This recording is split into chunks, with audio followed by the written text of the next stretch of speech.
This is a production of PBS Charlotte.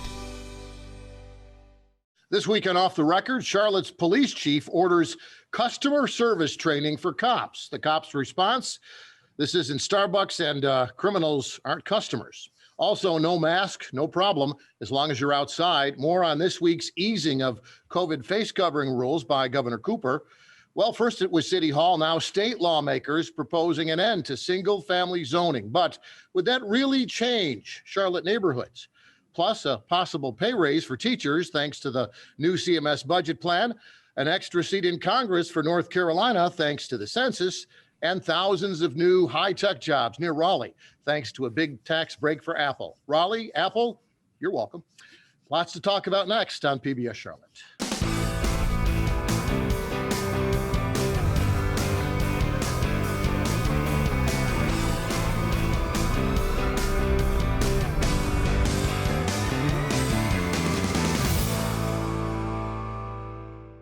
Hi, I'm Jeff Sonnier, and we're off the record talking about the stories you've been talking about this week. And if you watch the news, read the news, and listen to the news, well, you'll recognize the names and faces around our virtual table. Mark Becker from WSOC-TV, Dedrick Russell from WBTV, and Ashley Fay from the Charlotte Business Journal. Thanks for joining us this week.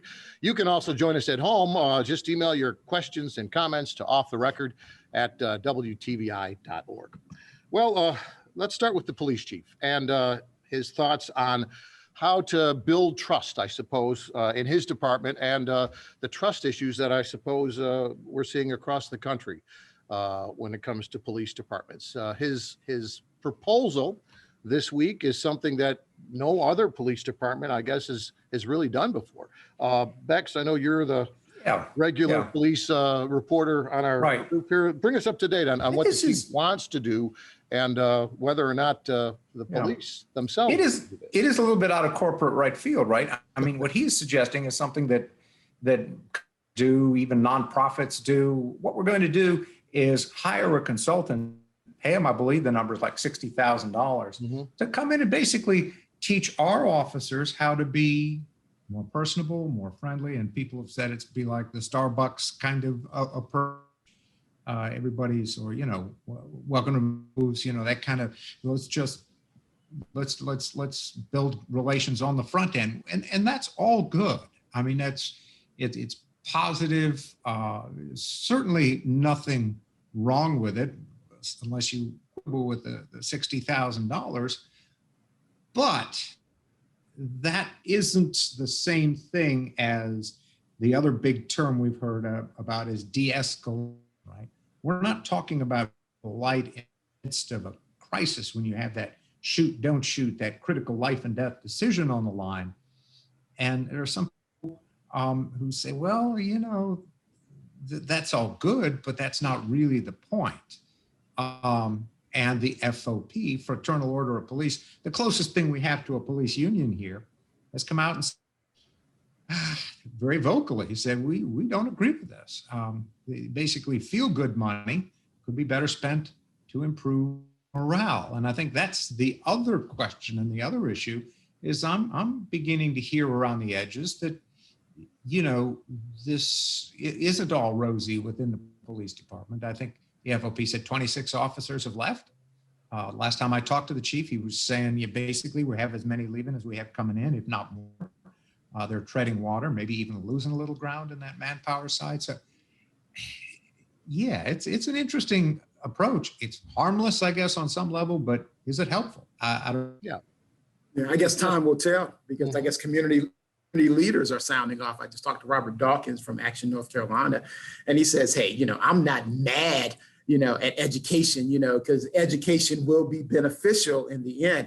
And so, he said that had the police come to them about what training they should go, they probably would have, suggested something else. But at the end of the day, he's not mad at the chief doing this, because when you look at the headlines, especially, we all know that you're innocent until proven guilty. And when we see the headlines when police pull over nonviolent offenders, people who may have a broken taillight, or people, who have expired license plate, you see how things have just quickly escalated. And here you just pulled me over for a broken taillight, and then how people can die over a broken tail light, or how people can get, altercation can happen over somebody having an expired license plate that happened in Windsor, Virginia. So, so I guess, at the end of the day, something has to be done, and I guess time will tell if this will make a difference when it comes to, the customer service and, pulling over those non-violent offenders. Yeah, it's odd when Braxton Winston and the FOP agree on something, and both of them essentially said they think this is kind of not a lot of money, but it's kind of a waste of money.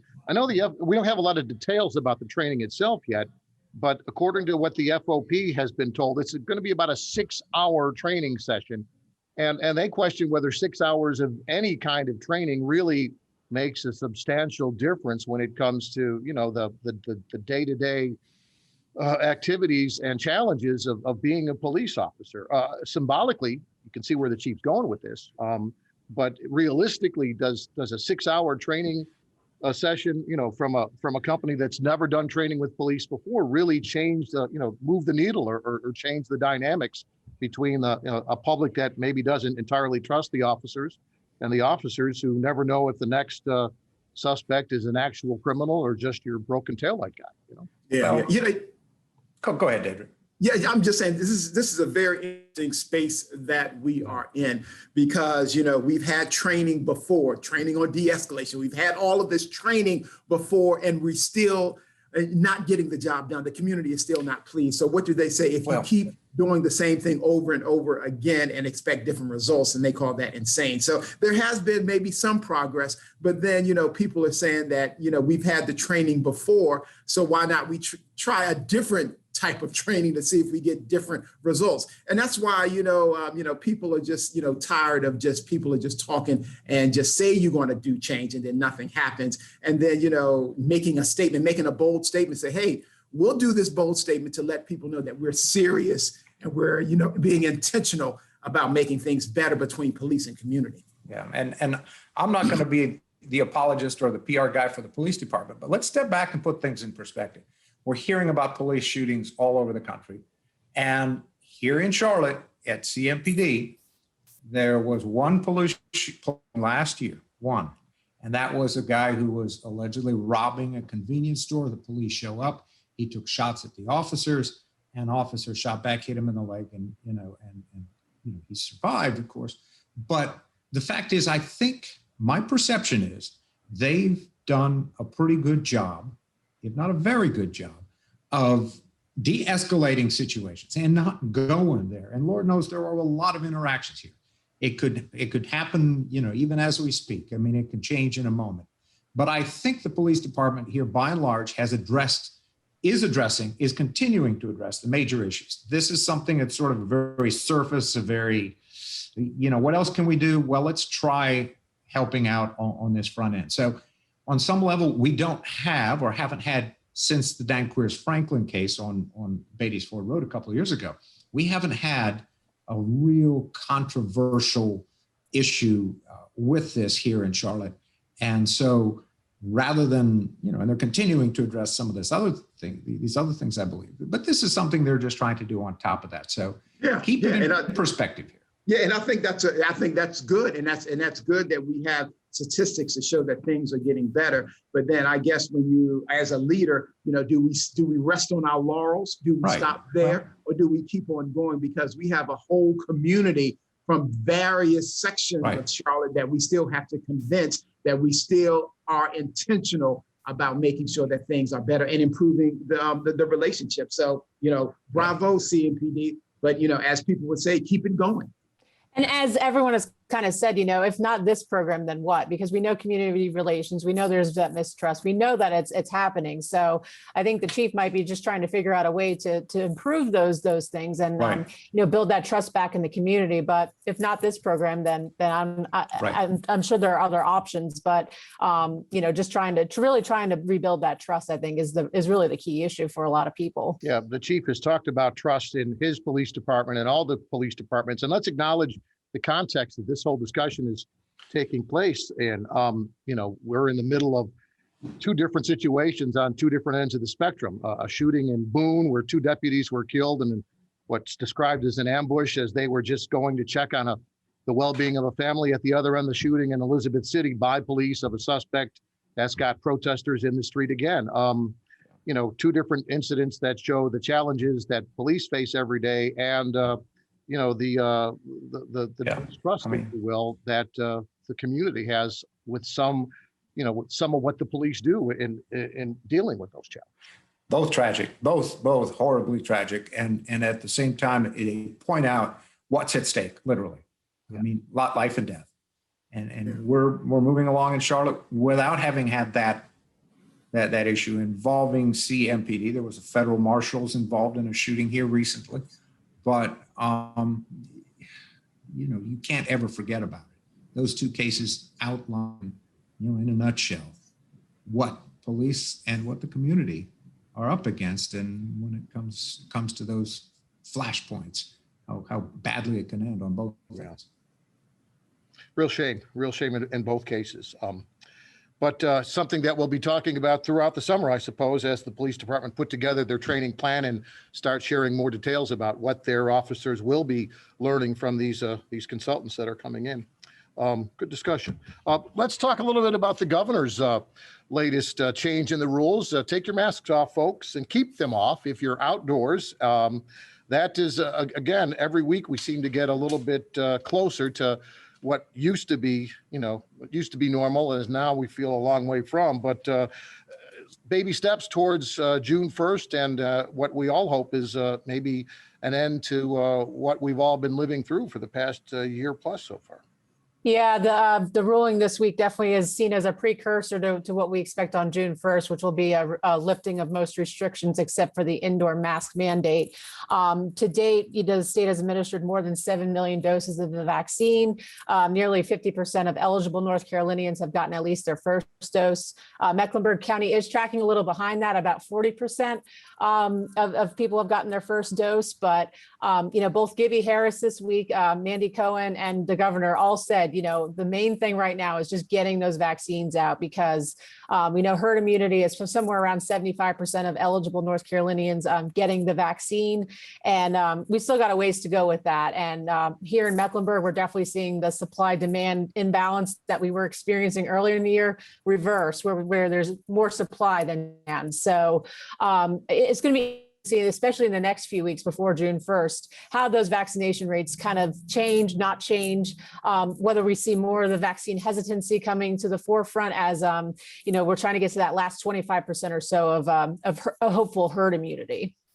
And with this mask, mandate being lifted for outdoors, it just, the governor says this is what progress looks like. We've been dealing with this for more than a year.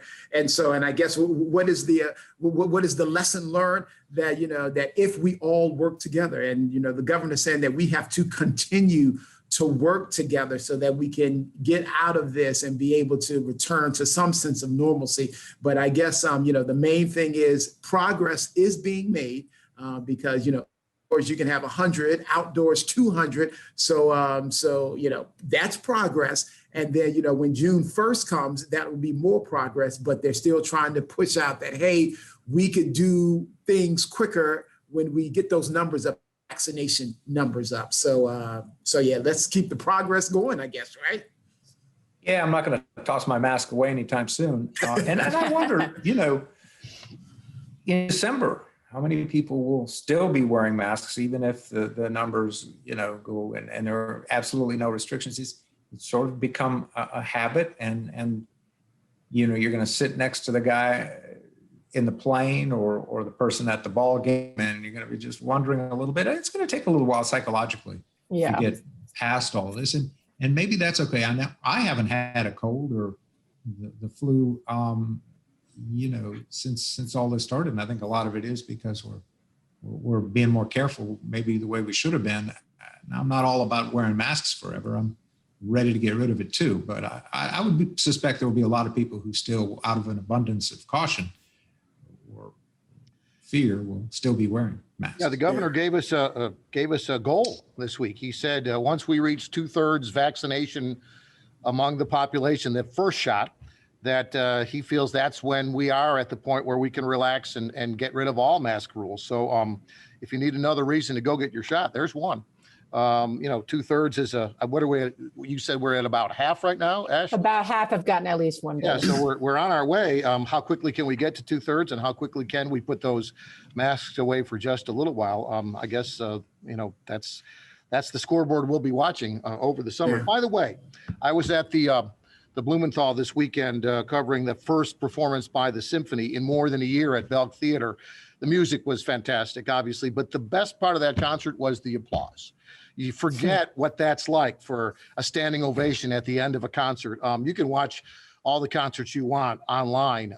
It's just not the same. And I think that, you know, that was the moment where you kind of realize maybe we are getting back to where we used to be. I know the musicians appreciated it and the crowd appreciated it, but it was a different feeling and something that kind of caught me off guard, and I think caught a lot of others off guard too. But another step in the right direction, and hopefully a lot of steps in the right direction as we make our way through the summer. City Council making its way through its 2040 plan. The idea is to get rid of single-family zoning so that other types of housing can be built on single-family lots. Now the state's getting involved in what they call housing or zoning reform. And so the question that comes up is how much change will that really make in neighborhoods for people looking for housing? Ashley, this is something that you've been digging into this week. Tell us a little bit about what you heard about the plexes, multiplexes, duplexes, triplexes, that sort of thing. Yeah, so you know, the bills you referenced, Jeff, you know, they are a bipartisan effort, and you're hearing, you know, calls on both sides of the aisle, both in favor and opposition, saying, you know, this is going to create more affordable housing, you know, housing diversity, that missing middle housing is what we need to help sort of moderate the insane housing market we're seeing right now in Charlotte and in other places. But this week, I did look into the city of Minneapolis, which is seen as the gold standard for eliminating single-family zoning. And their rules that would allow it on all lots went into effect January 1st of 2020. And in the first year, only 24 newly allowed duplexes and triplexes were actually permitted in the first year. Now, of course, we don't know if the pandemic or some of that may have slowed some of that, but I did find it interesting that only 24 additional units were permitted in the first year. And I talked to some builders this week who are infill developers who do some of that kind of product. And right now it's really difficult to do a duplex project in Charlotte. You know, you need to be in R8 zoning or higher. Going through the lengthy rezoning process is just not really worth it for a lot of these builders. They do say, though, that if this provision passes either at the state or local level, you know, that it would probably make it easier for them. But will we see duplexes and triplexes in every neighborhood like some people are fearing? I seriously doubt that. Your story kind of raised two questions in my mind. If you're a neighborhood that fears this, should you really get worried about something that only resulted in a couple dozen examples in Minneapolis? If you're someone who supports this, the opposite question is, does it really make a difference? If you're really trying to build missing middle housing and you're only getting 24 units in a year, how significant is this? Are we back to this whole symbolic versus real change that really makes a difference when it comes to affordable housing and that missing middle that the city seems to want so badly right now? Yeah, it's certainly the fight we're hearing from again, groups in favor, groups opposed across the state and in Charlotte. You know, there's been a lot of criticism that in Charlotte here that the provision will only allow more expensive duplexes called duets to be built in vulnerable neighborhoods, speeding up displacement. Duets. Yeah, they're very upscale duplexes essentially, and Wow. you see them in Charlotte today. So there's a lot of anxiety and fear about what it will mean. And, you know, I just don't think it's going to be the overnight dramatization and density that everyone expects. But then that does beg the question, Jeff, of, well, how much more missing middle housing will we actually see if these pass? Right. Yeah. The other thing I thought was interesting is that there are many cities and towns in North Carolina who are lining up against this zoning reform statewide, just as the city of Charlotte obviously is a big proponent or supporter of that. So obviously not every city agrees on what's best for it. And even within the city, not every neighborhood agrees what's what's best citywide for their particular neighborhood or their particular situation. Interesting. Well, that's funny because we've never been at odds with the rest of the state on anything. Yeah, Yeah, what is that like? What we do. What an odd place to be for Charlotte, right? Yeah. CMS announced its new budget plan this week with an infusion of money from the feds because of COVID. But I guess the best news, Dedrick, for teachers is a possible pay raise coming after all they've been through the last year or so. Yeah, absolutely. I guess this week CMS approved its budget of $1.7 billion, and in it, a 3% raise, and they're asking about $10 million from the county to help fund that raise. But and I guess CMS will present its budget to county leaders next week. And in talking to George Dunlap, County Commission Chair, and he has been talking to some of his colleagues, and it's just going to be interesting how this all plays out. They have not taken a position on granting those 3% raises and things like that. They are more concerned about how is CMS using the money that they are already have and the money that they will get from the federal government, talking about, almost $500 billion from the federal government. And I guess there's been some concern because county leaders are concerned that we're giving you all of this money, but at the end of the day, are we getting the bang for our buck? Are we getting, is the achievement gap, is it closing? When it comes to Black and brown kids, are they learning their ABCs and 1, 2, 3? So, so we can give you the money, but then at the end of the day, we have to make sure that money is being used properly and is getting the job done when you're talking about educating, 147,000 kids. Yeah. But listen, without getting into the weeds, as a taxpayer who no longer has kids in public school here anymore, I'm all for giving the schools medal for what they've had to deal with in the last year. Virtual learning, halfway, this hybrid stuff, all of that. I think we need to step back, exhale, and give them some slack and some money. That's sort of where I stand with it. Always being careful they're accountable for it. But I think, and I do think that County Commission, without speaking for them, Dunlap was a school board member, I believe, way back, and before that, a police officer. So I just think it'd be kind of hard to go against it. That's just my thought. Yeah, and I guess these concerns are happening pre-pandemic. There was always concern about we're giving you the money and the academic achievement is not there. So therefore, they're saying that, hey, we understand the pandemic, but these are issues that were happening pre-pandemic, and we're still, and now with the pandemic, now things are worse. So I guess, being accountable, they said, what do we do now? What do we do now? What's next? Because at the end of the day, these kids have to go into the job world. And if they can't read, write, or do simple math, then what would that mean for our job market in the future?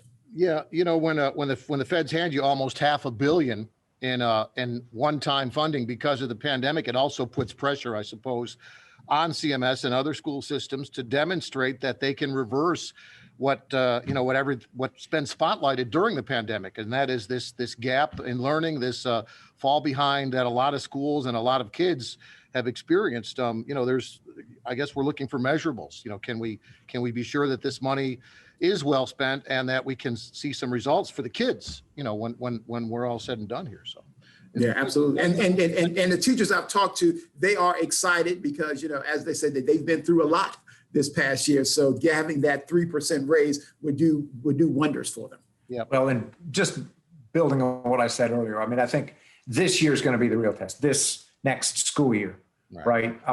Because it's basically like, let's face it, everybody sort of had a year off or a year halfway off. Some obviously took it further than others. But the reality is next year is going to be very difficult to try and make up for that lost ground. Yeah, we've got a little more than a minute left, so we're going to give Ashley the last word this week, talking about Apple. A lot of jobs, a lot of money invested in the state, but also a lot of tax breaks given to Apple to get them here. Talk about the importance of this and where it puts us in the grand scheme of things. Yeah, so it's the second transformative incentives project given, the first being Centene last year by the state, $845 million in incentives that Apple is eligible for. Of course, that's over, almost 40 years, and they have to hire at least 2,700 people before they start getting those incentives, but it's a significant amount. And just on a quick note, the Charlotte region will get some of the benefit. $448 million will go into Catawba County for expansion of its data center. Likely, Apple didn't specify what exactly would go for, but and it won't result in a whole lot of new jobs, but still a big investment for the Charlotte region. Yeah. When you see the tech jobs flowing into Charlotte on a regular basis, and now you see this, the competition for this project apparently was Ohio. But at some point, I'm guessing it's going to be Charlotte versus Raleigh for some of these projects as well, correct? And I think it really depends on the industry. Think of traditional tech, artificial intelligence, video game development. That's very Raleigh centric, with all their engineering schools there. But then you think about insurtech or fintech. Those are the kinds of things like Robinhood and Centene that Charlotte is really benefiting from. So I think it's almost a tale of two cities, but like tech cities, but very kind of different types of tech, if you will. Almost the perfect combination, I suppose, as you're out there, looking to, to shop for these big investments and these big job generators. But yeah, interesting development there. And we are out of time. We didn't get a chance to talk about the extra seat in Congress, but we will coming up in the next couple of It'll weeks. still be there. Hey, thanks again, gang, for joining us for what I think was a good discussion this week. And thank you again at home for joining us. Again, if you have any questions or comments about the show, you can always email us at off the record at PBS at what is it again? I forget. That one. Yeah, no, thank you, magic voice in my ear, and we'll see you next time right here on Off the Record.